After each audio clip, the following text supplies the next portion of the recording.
El RMS Titanic era más que un simple barco. Era el símbolo de la confianza y la ambición de una época.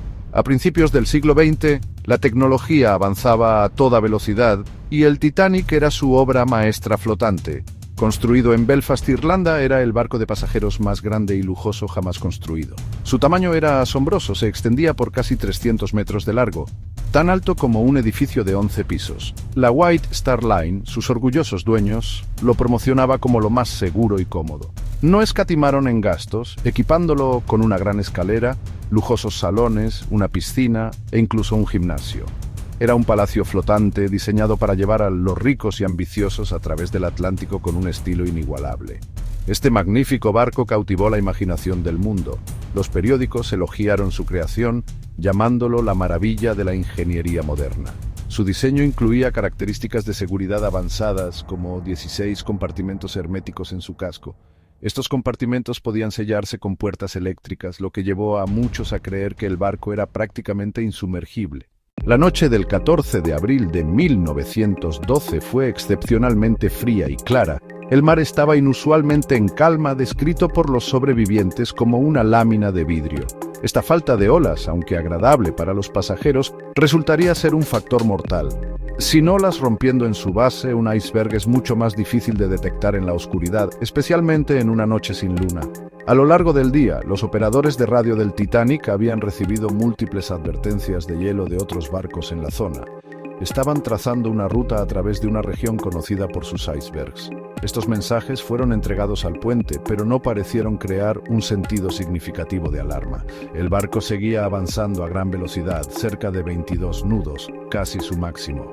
El capitán Smith seguía la práctica común de la época: mantener la velocidad y confiar en los vigías para detectar cualquier peligro con suficiente antelación para evitarlo. La presión de hacer un buen tiempo en un viaje inaugural era considerable. Una llegada rápida a Nueva York sería un testimonio de la potencia y fiabilidad del barco. Al caer la tarde, la temperatura bajó bruscamente, acercándose al punto de congelación. El capitán Smith se retiró por la noche, dejando al primer oficial, William Murdoch, al mando en el puente, con instrucciones de ser llamado si surgía la menor incertidumbre. En el nido de cuervo, muy por encima de la cubierta del barco, dos vigías escudriñaban la oscuridad, pero trabajaban sin un equipo crucial: binoculares. A las 11:40 de la noche ocurrió lo impensable. Frederick Fleet lo vio primero, una masa oscura, más oscura que el cielo nocturno, que se alzaba directamente adelante. Crecía a una velocidad aterradora. Inmediatamente tocó la campana de advertencia 3 veces. La señal de un objeto directamente adelante. Iceberg, directamente adelante. En el puente, el primer oficial Murdoch reaccionó al instante. Ordenó que el barco girara todo a estribor, una orden para girar el barco a babor, izquierda. También indicó a la sala de máquinas que invirtieran los motores, un intento desesperado de frenar al gigante. Pero el Titanic era demasiado grande y iba demasiado rápido. Las órdenes se dieron, pero simplemente no hubo tiempo ni distancias suficientes para evitar una colisión. El gran barco comenzó a girar. Fue un movimiento lento y pesado. Por unos segundos angustiosos, pareció que apenas iban a esquivar el iceberg. Los pasajeros en la cubierta de estribor vieron la montaña de hielo pasar, tan cerca que casi podían tocarla. Debajo de la línea de flotación, una espuela submarina rasgó el casco de acero del Titanic. No fue un solo y enorme desgarro. La presión del hielo hizo saltar los remaches. Deformó las placas de acero en una longitud de unos 90 metros. Se abrieron finas heridas superpuestas. El agua de mar se precipitó en los primeros 6 compartimentos estancos. El impacto inicial pareció extrañamente sutil para muchos. En los salones de primera clase, la mayoría solo sintió un ligero estremecimiento. Otros no lo notaron hasta que los motores se detuvieron repentinamente. Debajo de las cubiertas fue mucho más violento. En las salas de calderas hubo un rugido ensordecedor. En las cabinas de tercera clase cerca de la proa, el agua helada comenzó a inundarse inmediatamente. Después de inspeccionar los daños, Andrews dio el sombrío pronóstico. El barco podía mantenerse a flote con 4 compartimentos inundados, pero no con 6. Andrews le dio al capitán la sentencia de muerte del barco: se iba a fundir. El hundimiento del Titanic no fue causado por un solo error, sino por una trágica cadena de eventos y juicios equivocados. La alta velocidad del barco en una zona conocida por tener hielo fue un error crítico, una apuesta hecha en nombre de la puntualidad. La falta de binoculares para los vigías redujo aún más la ya escasa posibilidad de ver el iceberg. Sin embargo, el diseño del barco, una vez aclamado como su mayor fortaleza, también contenía un defecto fatal. Los mamparos herméticos no se extendían hasta la cubierta principal. Quizás la falla más catastrófica de la noche fue el número insuficiente de botes salvavidas. Aunque el Titanic cumplía plenamente con las regulaciones anticuadas de la Junta de Comercio británica de la época, solo llevaba 20 botes salvavidas, suficiente para solo 1.178 personas. Esto era apenas la mitad de los 2.224 pasajeros y tripulantes a bordo para el viaje inaugural. El diseño original había planeado más botes salvavidas, pero se quitaron para reducir el desorden en la cubierta de paseo y para mejorar su atractivo estético. Se asumía que los botes salvavidas no serían necesarios para abandonar el barco todos a la vez, sino para transportar a los pasajeros a un barco de rescate cercano. El proceso de evacuación en sí estuvo plagado de confusión e ineficiencia.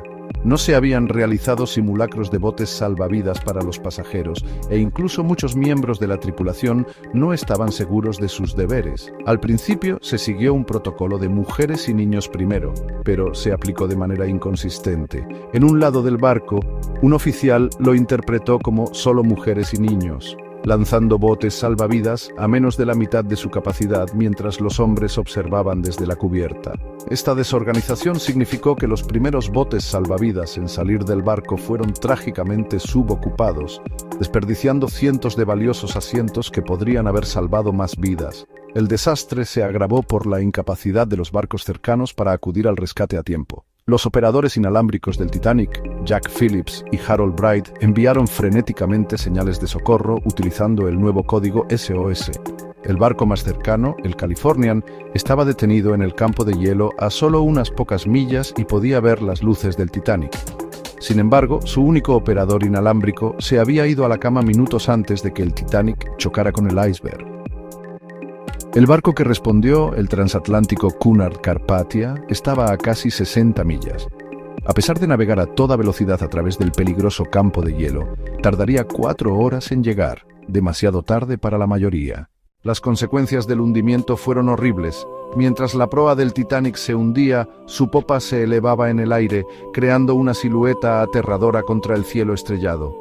A las 2:20 de la mañana del 15 de abril de 1912, bajo la inmensa tensión, el barco se partió en dos y desapareció bajo las olas. Más de 1.500 personas se encontraron luchando en el agua helada, que estaba a una temperatura mortal de -2 grados Celsius. Cuando el RMS Carpathia llegó al amanecer, descubrió una escena desgarradora. Unos cuantos botes salvavidas dispersos flotando en medio de un mar de hielo y escombros, llevando a los 706 supervivientes aturdidos. La pérdida de vidas fue asombrosa. Más de 2/3 de las personas a bordo perecieron. La tragedia se sintió más duramente en tercera clase, donde más del 75% de los pasajeros murieron, muchos de ellos atrapados bajo las cubiertas o incapaces de navegar por el complejo barco para llegar a los botes salvavidas a tiempo. El mundo reaccionó con asombro e incredulidad. ¿Cómo pudo el barco insumergible, la cumbre de la tecnología moderna, encontrar un final tan catastrófico en su primer viaje? A raíz del desastre, se realizaron cambios drásticos en las regulaciones de seguridad marítima. Las investigaciones en los Estados Unidos y Gran Bretaña llevaron a reformas inmediatas. Las nuevas leyes exigieron que todos los barcos llevaran suficientes botes salvavidas para cada persona a bordo. Los simulacros de botes salvavidas se hicieron obligatorios para todos los pasajeros y la tripulación, asegurando que todos supieran qué hacer en caso de una emergencia. La Patrulla Internacional de Hielo se estableció para monitorear la ubicación de los icebergs del Atlántico Norte y advertir al tráfico marítimo, un servicio que continúa hasta el día de hoy. Además, todos los barcos debían mantener una guardia de radio de 24 horas, asegurando que las llamadas de socorro nunca más pasaran desapercibidas. La historia del Titanic ha perdurado por más de un siglo, no solo como un evento histórico, sino como una poderosa historia de advertencia. Nos recuerda constantemente los peligros del orgullo humano y la confianza excesiva en la tecnología. El hundimiento expuso los defectos fatales de la sociedad de clases de la época y forzó una reevaluación de los protocolos de seguridad que se habían dado por sentados.